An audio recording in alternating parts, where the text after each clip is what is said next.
Estad pues firmes en la libertad con que Cristo nos hizo libres, y no estéis otra vez sujetos al yugo de esclavitud.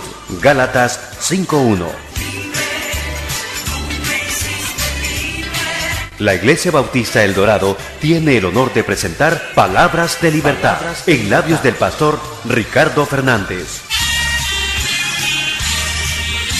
Hermano, tenga su Biblia abierta en Hechos 23, versículo 1 al 11. Ustedes saben que en la Biblia, cada vez que aparecía el nombre de concilio, era azote, tortura, interrogatorio, ejecución. Cristo fue llevado a un concilio. Esteban fue sometido a un concilio. Pedro y Juan fueron sometidos a concilio. Y siempre los concilios fueron para muerte. Y el Señor Jesús, cuando lo llevaron al concilio, normalmente lo llamaron ni siquiera con cargos. No tenían, estaban buscando testigos que atestiguaran contra él. Y aún así los testigos se contradecían en tiempo, modo y lugar. Así que cada vez que aparecía la palabra concilio, era malo. Y en este caso vamos enfrentando el concilio de muerte.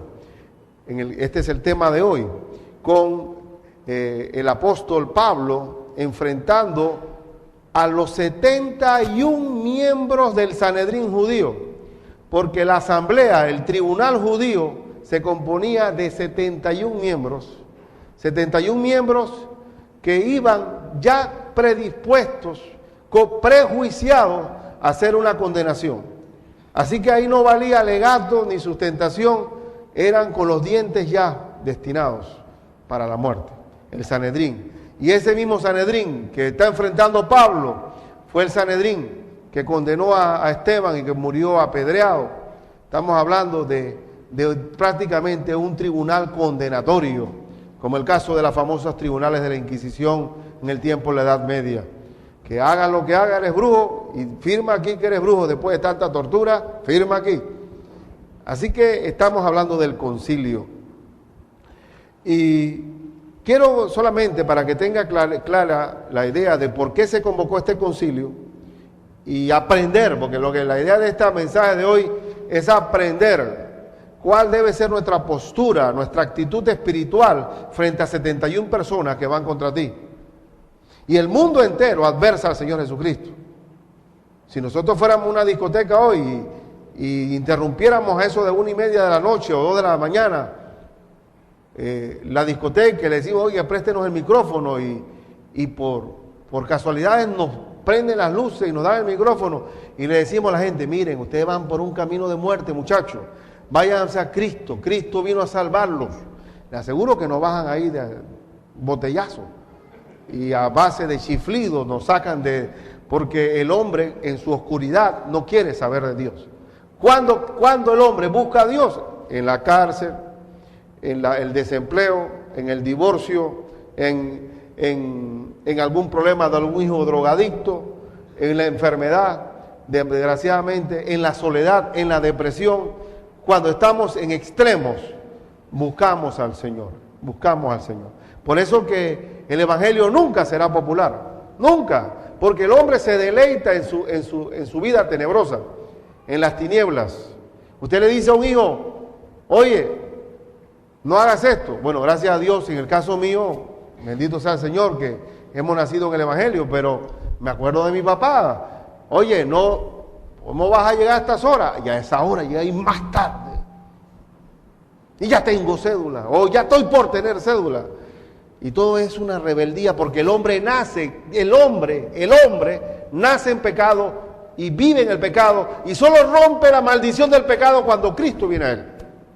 Entonces, enfrentando al enemigo, enfrentando a este concilio destructivo, este concilio de muerte, vamos a aprender ciertas cosas que hay que tomar en cuenta.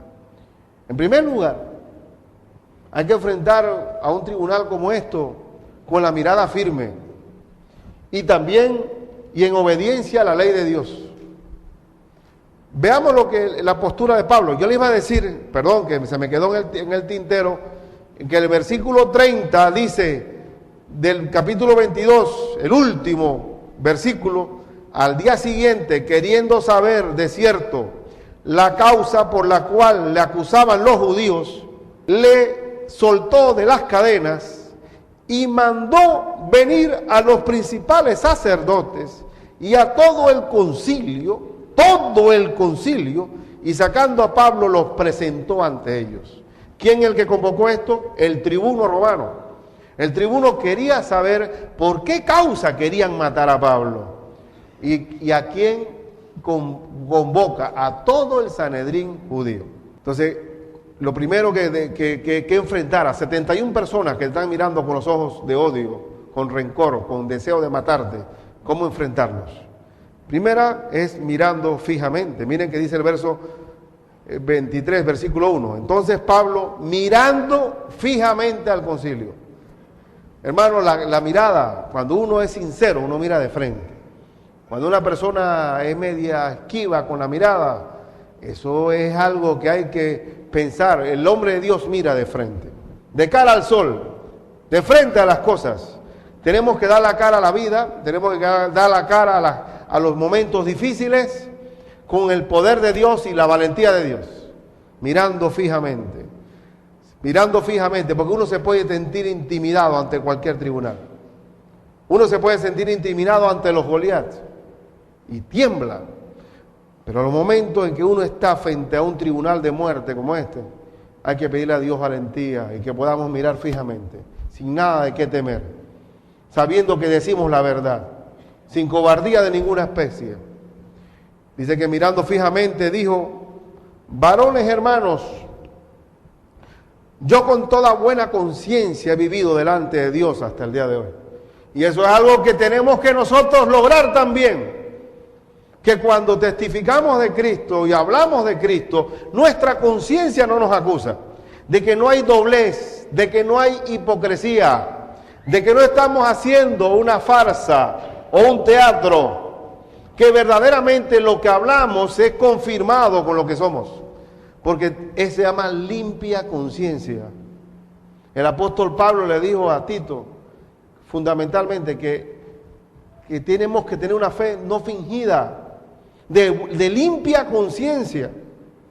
Es decir, que lo que los hombres ven de afuera es confirmado de adentro, y que lo que hablamos es confirmado con los hechos. Por eso que Pablo comienza así: ustedes me conocen muy bien, me conocen desde que pertenecía a este Sanedrín también, me conocen de que yo fui siempre sincero en lo que hacía.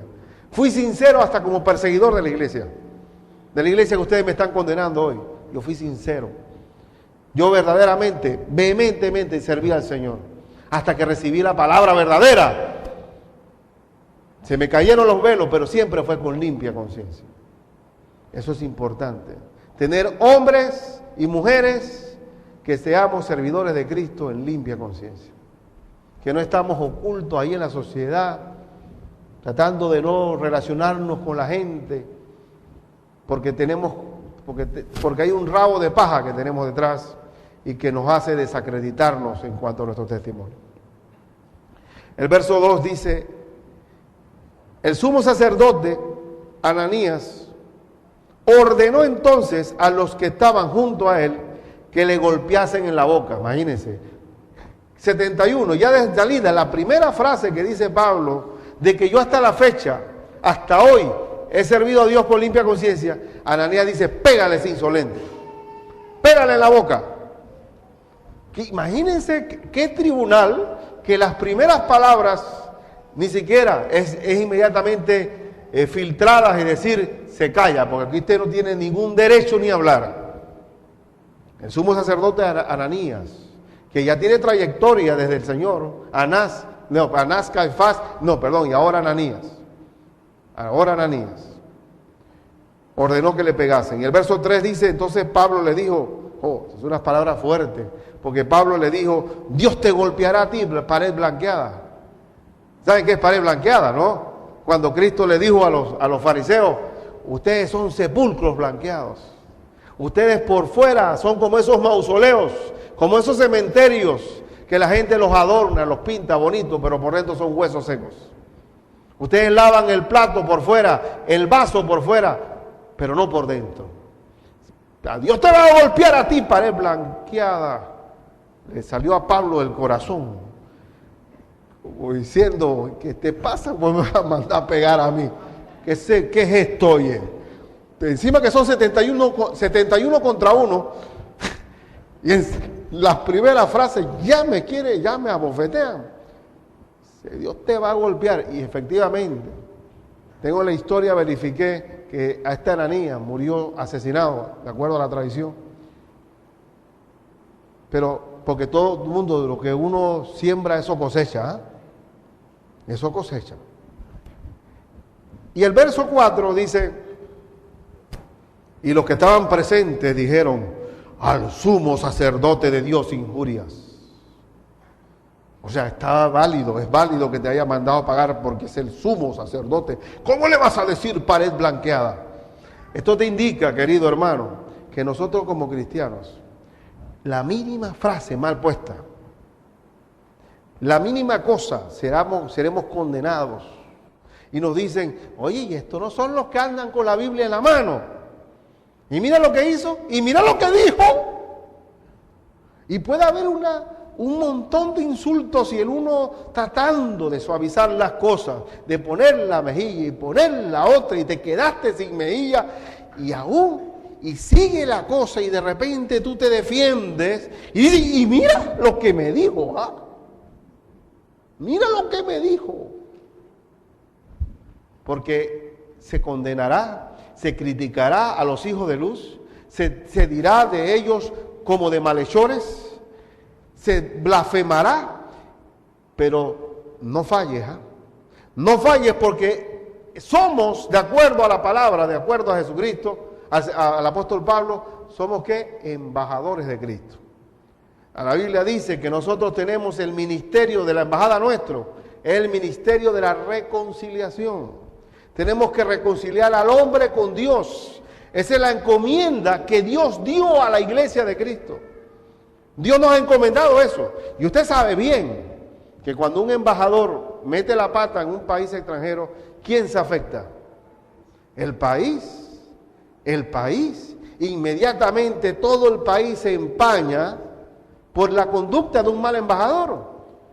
Y la prueba de que somos embajadores es que basta que caiga uno para que se tilde aquí a todo el reino de Dios, a toda la iglesia de Cristo, de que estamos mal. La gente no mira, puede ver 100 buenos testimonios, pero uno malo enloda ¿qué? Toda la iglesia del Señor, todo el cuerpo de Cristo. Por eso tenemos que tener siempre el cuidado de no solamente mirar firme, sino también guardar la ley de Dios. Porque Pablo inmediatamente contesta lo siguiente. En el verso 5, Pablo dijo, no sabía, hermanos, que era el sumo sacerdote, pues escrito está, no maldecirás a un príncipe de tu pueblo. A un príncipe significa un principal, una autoridad, no maldecirás. Y Pablo dijo claramente en Romanos 13, que todo cristiano, todo hombre de Dios, tiene que sujetarse a las autoridades. Tenemos que sujetarnos a la ley en limpia conciencia, en buena conciencia, porque es la ley. Dura la ley, pero es la ley. Y Pablo dice, cierto, no debo maldecir a un príncipe de mi pueblo. Por eso que debemos aprender en este momento, este punto importante, de saber que nuestras palabras deben ser medidas, filtradas. Porque la gente, querido hermano, la gente, las cosas buenas las escribe en la arena, pero las cosas malas las escribe en mármol, para que no se les olvide. Tú les haces 100, tú puedes tener un quintal de virtudes, pero una onza de un desliz echa a perder todo ese quintal de virtudes. Y por eso que el cristiano tiene que revisarse siempre. Vivimos en una moral mucho más alta que el mundo. Vivimos una moral alta. Y por eso que siempre tenemos que tener una bandera bien izada y saber que cuando hablamos de Cristo, revisemos bien nuestra conciencia cómo está. Hablando de miradas y de rostros, es interesante que el concilio judío, el Sanedrín judío, que terminó apedreando a Esteban, ¿Cómo estaba el rostro de Esteban en medio de los verdugos? Búsquese por favor en Hechos 6:15. Hechos 6:15. Entonces, todos los que estaban sentados en el concilio, al fijar los ojos en él, vieron su rostro como el rostro de un ángel. Esteban no estaba... yo no tengo idea de qué significará morir apedreado, pero póngase a pensar la cantidad de piedras que tiene que darse a un hombre para matarlo. Y ese rostro era un rostro de un ángel. Y ustedes saben bien que las palabras finales de Esteban fueron: no les tomes en cuenta este pecado. No les tomes en cuenta este pecado. Cuando uno está delante de un concilio de muerte, delante de toda una muchedumbre de gente que aborrece y odia, Dios nos va a dar la postura para poder enfrentar esto y tener aún un rostro de un ángel, un rostro de un inocente, de una persona verdaderamente divina y respaldada por Dios. Por eso que Pablo menciona a Esteban, y él lo menciona sabiendo de que esa muerte fue un testimonio para el mismo Pablo. En segundo lugar, ¿qué debemos aprender? Debemos aprender que hay que enfrentar a un concilio de muerte con convicciones firmes. Con convicciones firmes. Búsquese por favor en su Biblia, en Hechos, donde estamos, en Hechos 23, el versículo 5 al 10. Hechos 23, 5 al 10. Pablo dijo, el verso 6 sería: entonces Pablo, notando que una parte era de saduceos y otra de fariseos, alzó la voz en el concilio: varones hermanos, yo soy fariseo, hijo de fariseo. Acerca de la esperanza y de la resurrección de los muertos se me juzga. Cuando dijo esto, se produjo disensión entre los fariseos y los saduceos, y la asamblea se dividió. Porque los saduceos dicen que no hay resurrección, ni ángel, ni espíritu, pero los fariseos afirman estas cosas. Y aquí que dice que había dos partidos políticos, religiosos, dentro de ese Sanedrín, una parte saducea y una parte farisea. El fariseo cree en la resurrección de los muertos, cree en el espíritu, cree que hay un reino de los cielos, y el saduceo era el materialista de los tiempos. No hay espíritu, no hay resurrección, no hay ángeles. Ese eran los materialistas de ese tiempo. Esos eran los lógicos. Y qué interesante que el sumo sacerdote, la casta sacerdotal, era saducea. ¿Cómo era posible que siendo judíos no creyeran en la resurrección de los muertos? Una cosa increíble. Pablo nunca, ustedes saben bien que la Biblia dice que Pablo se defendió, o sea, aplicó apología, defendiendo su fe, pero nunca retractándose de su fe. Pero uno puede mantener sus convicciones claras viendo si los fariseos coinciden en mi doctrina en cuanto a la resurrección de los muertos. Entonces yo voy a usar ese argumento. Inmediatamente se formó el lío, se formó el problema. Me recuerda tanto la vida estudiantil, cuando se estaban los frentes estudiantiles peleándose entre ellos mismos, y simplemente por asuntos ideológicos. ¿Y cómo era posible que dentro de ellos se unen para condenar a Pablo, pero dentro de ellos mismos había división? Que eso nunca ocurre en la iglesia del Señor. La iglesia del Señor dice: una sola fe, un solo Señor, un solo bautismo, un Padre de todos. Compartimos una unidad, creemos una misma cosa, hablamos una misma cosa, tenemos una misma mente.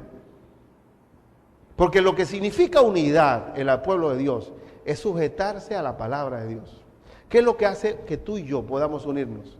Como en esta iglesia que hay diferentes razas, diferentes nacionalidades, diferentes culturas, diferentes hogares, diferentes condiciones económicas, podemos estar unidos. Nosotros no somos un colegio de abogados, ni somos un sindicato obrero, ni somos un sindicato de empresarios. La iglesia de Cristo es el único que puede haber un común denominador, siendo diferentes condiciones sociales. Porque el Señor nos une en un solo espíritu, en una sola fe. Y sin embargo ellos que eran el máximo poder judío, no estaban unidos, estaban divididos.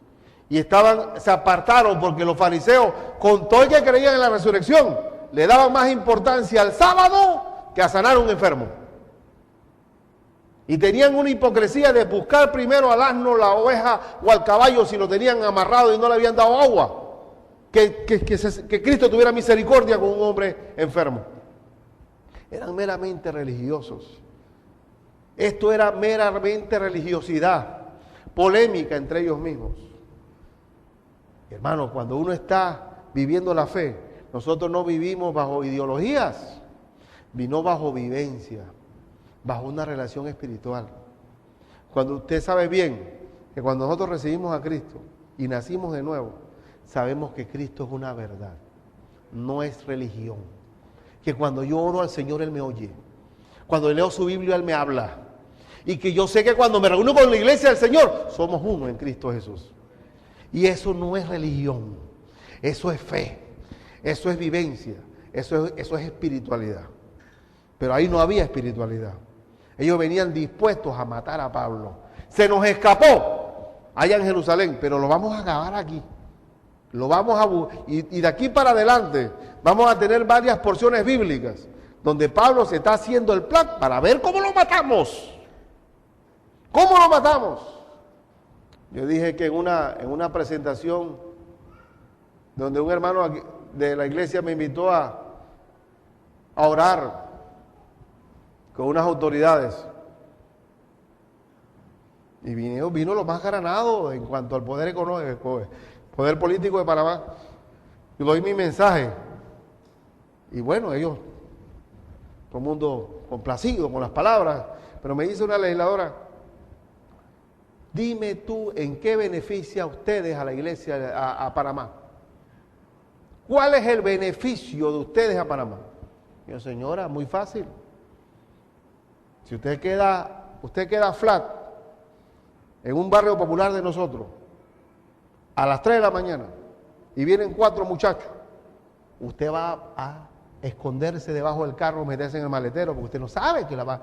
Pero si vienen 4 muchachos que salieron de una vigilia, de una reunión de oración con su Biblia, él le va a cambiar la llanta, la van a acompañar, le van a dar una Valium, le van a dar té, y usted me va a decir que para la iglesia de Cristo no sirve. Por favor, ¿tú crees que Panamá se va a resolucionar con más cárceles? Que bueno, de acuerdo a la cantidad y a la densidad de maleantes, tenemos que aumentar la cantidad de cárceles y vamos a aumentar la cantidad de guardias en la calle. Eso no soluciona nada. Porque resulta que en las cárceles se adquiere una maestría, un doctorado en criminalidad. ¿Ya? Y entonces, ¿cuál es la solución al problema nuestro? Solamente Jesucristo. Jesucristo es el único que puede hacer ese cambio radical. Que agarras a un hombre que viene con odio en su corazón, resentido en lo más profundo, y debido al perdón de Dios es capaz de amar y dejar la venganza y ser otra criatura, ser otra persona totalmente. Eso no lo hace ni el psiquiatra, ni el psicólogo, ni la escuela, ni los padres, nadie hace eso, solamente el poder de Dios. Por eso que, ¿quién estaba juzgando a Pablo? Simplemente un tribunal religioso, pero que no tenía ninguna efectividad. Ahí estamos. Entonces se formó el tinglado enseguida. Cuando dijo Pablo, yo creo en la resurrección de los muertos, no sé si se me juzga a mí porque yo era fariseo. ¿Se acuerdan? Él dijo, yo soy fariseo de fariseos. O sea, mi tatarabuelo era fariseo, mi abuelo era fariseo, mi papá era fariseo. Yo fui fariseo. Yo no sé si se me juzga por eso. Si es por ser fariseo y creer en la resurrección de los muertos, yo creo absolutamente en la resurrección de los muertos. Y se formó la pelotera enseguida. Se formó el tira y jala, porque ahí eso era una unidad solamente para matar a una paloma. Los halcones se pusieron de acuerdo para comerse la paloma, pero se formó el lío entre ellos mismos. Se formó. Y ahí lo dice. Vamos a leer hasta el versículo 10, ¿verdad? Y dice, porque los saduceos, vamos a leer el 8, no dicen que no hay resurrección, ni ángel, ni espíritu, pero los fariseos afirman estas cosas. Y hubo un gran vocerío. ¿Qué es un vocerío? Se formó y el tribuno romano estaba ahí, porque el tribuno romano, Pablo solamente, ¿qué dijo Pablo? Yo he servido a mis padres desde muy temprano de limpia conciencia. Eso fue lo primero que dijo. Después dijo, yo no sé si estoy aquí porque yo creo en la resurrección de los muertos. Y eso fue todo. Y se formó la disputa. Y entonces el tribuno romano comenzó, oye, ¿qué está pasando aquí? El verso 9 dice, y hubo un gran vocerío, y levantándose los escribas de la parte de los fariseos contendían diciendo, miren cómo enseguida el grupo fariseo se inclina para Pablo, ningún mal hallamos en este hombre, pero es meramente política. Que si un espíritu le ha hablado, o un ángel, no resistamos a Dios. Se ganó una fracción Pablo. Y dice el verso 10, y habiendo grande disensión. ¿Saben qué es disentir, no? ¿Qué es disentir? Yo opino esto, ¡pum!, contra. Hay gente que nacen disenciosas y contenciosas. Si se mueren en un río, tiene que buscarlo río arriba, porque no, ni la corriente se lo lleva para abajo. Porque son disenciosos. La mamá lo ponía a darle de mamar en un té, iban para el otro. Y así cuando hay disensión significa que nadie quiere escuchar, todos están hablando a la vez, todos están, y eso me recuerda a mi propia vida. Yo era una persona disenciosa. Miren el anuario mío, me pusieron, nació el día en que Sócrates perdió su primer pleito. Y eso me dio una vergüenza a mí. No, al principio me sentía complacido. Dice, va a estudiar abogado, va en su lugar correcto. Me sentía, pero ahora como cristiano, a mí me da vergüenza leer eso del anuario. O sea, que yo era un perequero, un tipo peleador, discutidor. Me metía a discutir con los profesores, con los estudiantes. Todo era una filosofía y habladuría. Disencioso. Gracias a Dios, el Señor Jesucristo nos cambia de una manera que no estamos buscando nosotros ay, mira, porque a veces tenemos la idea de que el discutidor es el que más sabe. Pero ¿qué dijo el Señor? Que seamos, ¿qué? Pronto para oír, dice la Biblia de Santiago. Tardo para, ¿qué? Hablar. Y tardo para airarse.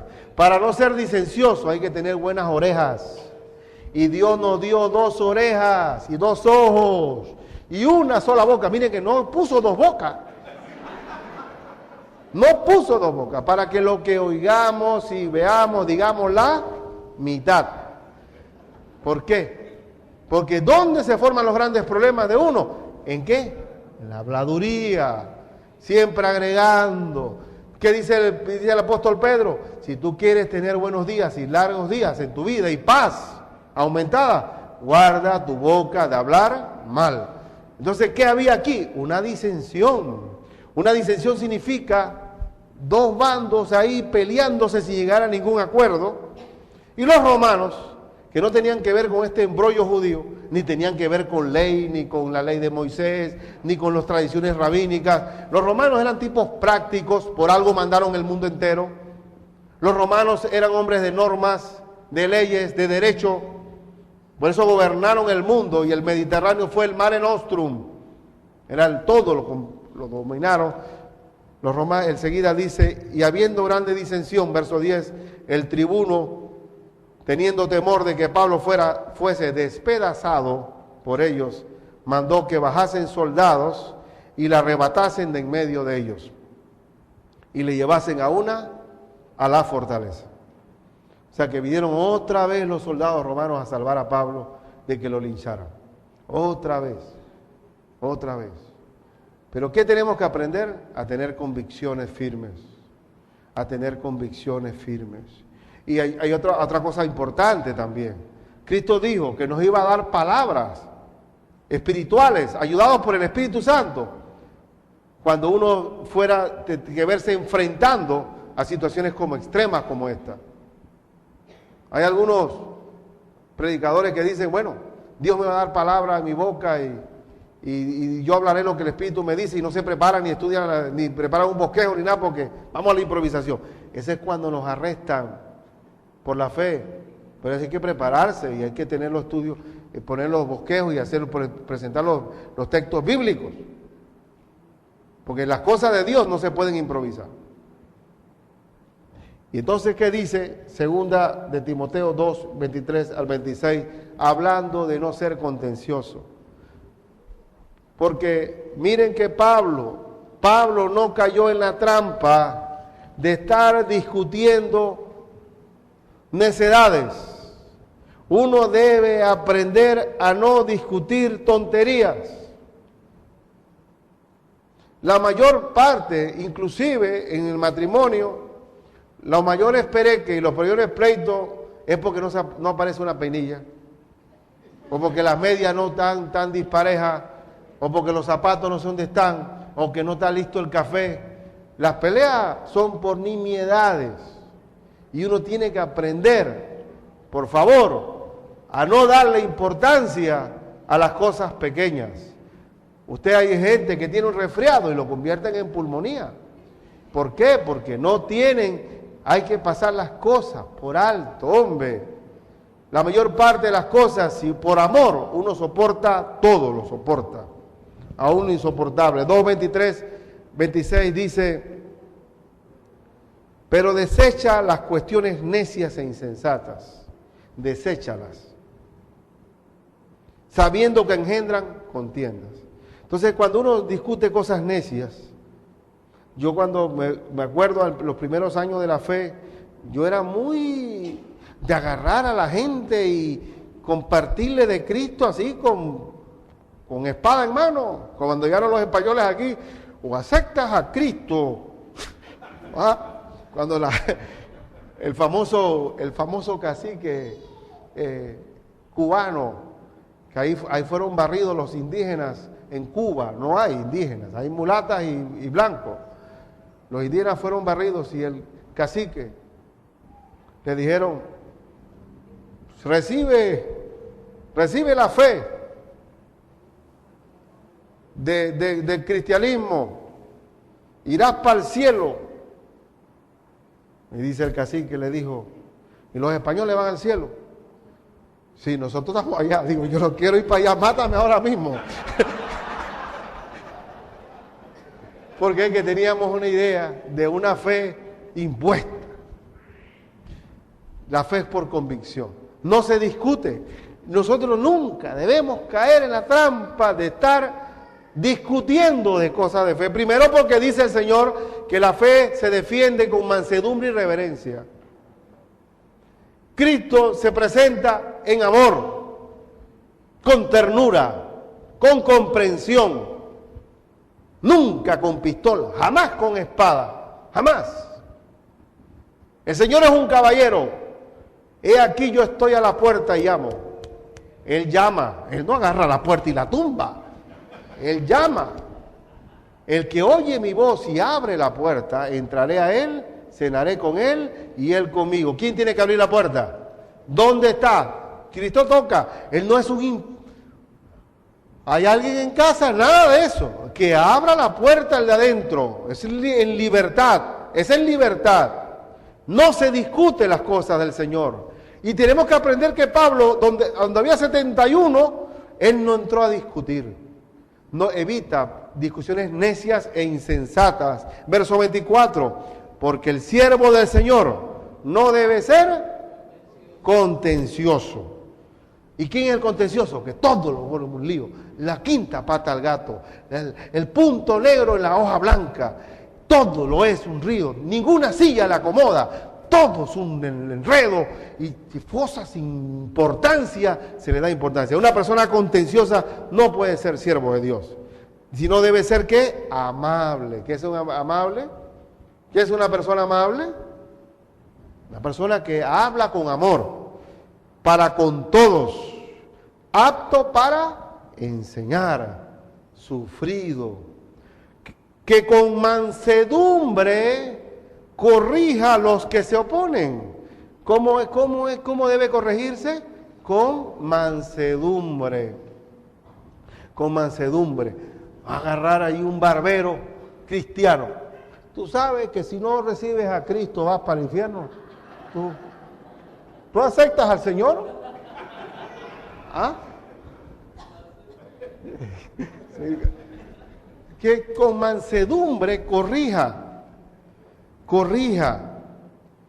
a los que se oponen, por si quizá Dios les conceda que se arrepientan para conocer la verdad. ¿Cómo hay que hacerlo? Y quiere decir que si no hay mansedumbre no va a haber ¿qué? Arrepentimiento. No va a haber arrepentimiento. Y escapen del lazo del diablo en el que están cautivos a voluntad de él. Entonces, ¿qué aprendemos aquí? Que tiene que haber convicciones firmes, pero sin discusiones. Sin discusiones. Si Pablo evitó una discusión ante 71 personas que lo adversaban, nosotros también tenemos que evitarlo. Y usted ve que el Señor Jesucristo tampoco discutió. Tampoco discutió. Bien, y en último lugar, hay que enfrentar el concilio de muerte o a la adversidad de muerte con el ánimo que da el Señor. El último versículo de esta porción de Hechos 23, el último versículo dice: a la noche siguiente se le presentó al Señor y le dijo: ten ánimo, Pablo, ten ánimo, pues como has testificado de mí en Jerusalén, así es necesario que testifiques también en Roma. Ten ánimo. ¿Qué es lo único que necesitamos nosotros? El ánimo de Dios. El ánimo de Dios. Ustedes saben que estadísticamente, ¿dónde gana más un equipo? ¿En casa o fuera de casa? Casa. Siempre el récord está en romper fuera de casa. ¿Por qué? ¿Por qué gana el equipo en casa? Por el ánimo, por los fans, por las cheerleaders, por todos los que están alrededor. Está todo el mundo allí. Defense. Cuando estamos viendo el basquetbol, todo el mundo respaldando a su equipo. Pero gracias a Dios que el ánimo dice: todo lo puedo en Cristo que me fortalece. ¿De dónde viene la fortaleza? De Dios viene la fortaleza, del ánimo. Que 71 personas no me van a intimidar. No van a permitir que yo quede humillado, ni avergonzado, ni confundido. Ten ánimo, Pablo. Porque así como testificaste en Jerusalén, así vas a testificarme en Roma. Y usted sabe que Pablo, de ahí para adelante, nunca se quitó las cadenas. Fue un embajador en cadenas hasta el final de sus días. Pero nunca bajó ni menguó su testimonio. Cada guardia que le ponían de custodia, salía recibiendo a Cristo. Pablo decía: qué bueno, tengo un soldado por 8 horas aquí, encadenado junto a mí. ¿Para dónde va a ir? ¿Cómo te llamas? ¿Tienes familia? ¿Cuántos hijos tienes? ¿Y has peleado en alguna batalla? Sí. ¿Cómo está tu vida? ¿Cómo te sientes? Tiene todo un mundo para que... Llegado el momento, dice: toda la casa de César lo saluda. Todo el pretorio lo saluda. ¿Por qué? Por la cantidad de convertidos que había ahí. Cada relevo de guardia. Oye, qué bueno. Poquito a poco aquí. Embajador en cadenas. Embajador en cadenas. Bendito sea Cristo. ¿Y qué tenemos, hermano? Ten ánimo. Ten ánimo. Porque aquí, con este testimonio que viste en Jerusalén, no te preocupes que no termina aquí. Vas para Roma ahora. Vas en una nave. No vas a ir en un crucero. No va a ser un crucero, es una nave prisión, que vas para Roma, pero vas para Roma, porque ahora Pablo era cautivo del Señor.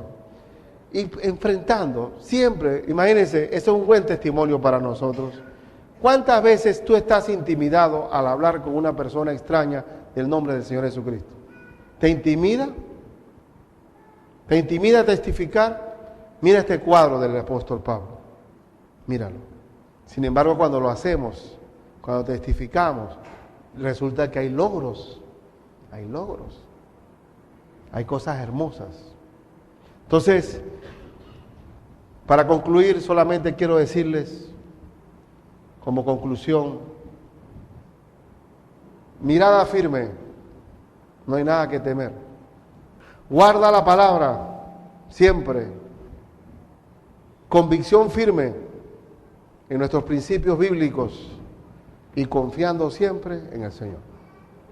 El Señor es mi pastor y nada nos va a faltar. Nos va a hacer valientes, valientes. De nuevo, ¿cuántas veces aparece la palabra de nuevo en la Biblia? Muchas veces, enfrentando la adversidad. Gloria sea al Señor. La Iglesia Bautista El Dorado ha presentado Palabras de Libertad. Recuerde lo que dice Gálatas 5:13, porque vosotros, hermanos, a libertad fuisteis llamados, solamente que no uséis la libertad como ocasión para la carne, sino servíos por amor los unos a los otros. Le invitamos a escuchar nuestro próximo programa a esta misma hora y por esta misma emisora.